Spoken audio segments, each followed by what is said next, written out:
En République du Congo, l'éducation est un pilier de développement, mais le manque d'écoles spécialisées pour former des professionnels crée un hiatus, mieux une lacune qui pourrait compromettre la mélodie même du développement. Dans cette logique, parents, élèves et enseignants ont traduit leur frustration au micro de Fulgence Piccoumont.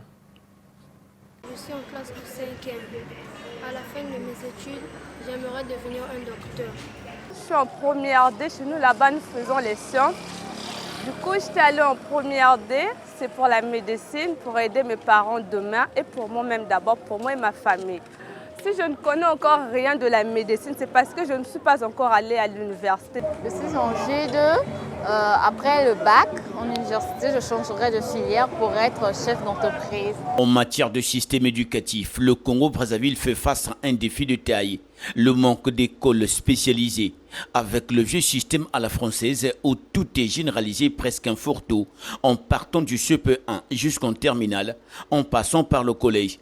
Les apprenants ont davantage de théorie que de pratique, ce qui peut constituer un frein dans la professionnalisation à la fin du cursus, s'indigne un enseignant. La politique scolaire aujourd'hui ne permet pas à un élève d'être axé dans un sens donné. Parce qu'il serait de bon loi qu'un élève, depuis la classe de 6e, soit dans une option donnée. Et c'est ça la spécialisation. Donc quand un élève se dit que depuis la classe de 6e, il va faire la maçonnerie, et ceci jusqu'en terminale. Un élève qui veut aller faire le droit, par exemple, depuis la 6e, il y a déjà une orientation. Un élève qui veut aller faire la mécanique, depuis la 6e, il y a une orientation. Or, ici, là, nous sommes dans un fourre-tout. C'est pourquoi nous allons constater d'ailleurs qu'après le bac, les élèves ont des difficultés pour se retrouver. Même les écoles privées qui optent pour la formation professionnelle semblent s'enliser, bloquées dans la littérature sans pratique. Même quand les écoles naissent de gauche à droite, on vous dit non, qualification. Mais au fond, vous allez constater que ce n'est que de la littérature que les élèves vont faire. Et cette littérature n'arrange pas le futur technicien. Parce que vous avez formé un enfant, vous avez donné la théorie, mais la pratique est où? La spécialité, c'est la pratique. Or, quand un enfant part d'un niveau à un autre, sans toucher au domaine, mais c'est là où se trouve le problème. Et pour les familles, c'est un combat quotidien de voir le potentiel des enfants être réduit à rien. Parents et enfants témoignent ici leur frustration et leur désespoir sur le manque d'infrastructures adéquates qui pouvaient les épanouir. Effectivement, moi j'ai un enfant qui apprend à jouer la guitare précisément. Mais par manque d'écoles spécialisées, l'enfant apprend à l'état. Alors si jamais il y avait des écoles spécialisées, ça devait permettre à l'avancement du potentiel, du talent qui est dans l'enfant. Il y a longtemps que l'enfant aurait certainement servi au développement de ce domaine de la musique.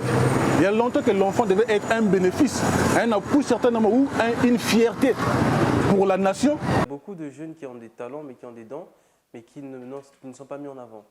Et d'abord, il faudrait déjà qu'ils commencent par ouvrir des écoles de musique. Malgré ces défis, il faille se résoudre de regarder l'avenir avec un espoir, en regardant ce qui se fait de bien à côté et bâtir une nouvelle dynamique dans le système éducatif national. Aujourd'hui, il faut faire une comparaison positive. On regarde à côté. Mais qu'est-ce que les autres font? Quand quelqu'un veut faire la médecine, il commence la médecine à partir de quel niveau? Quelqu'un veut faire le secrétariat, la comptabilité, il commence à partir de quel niveau?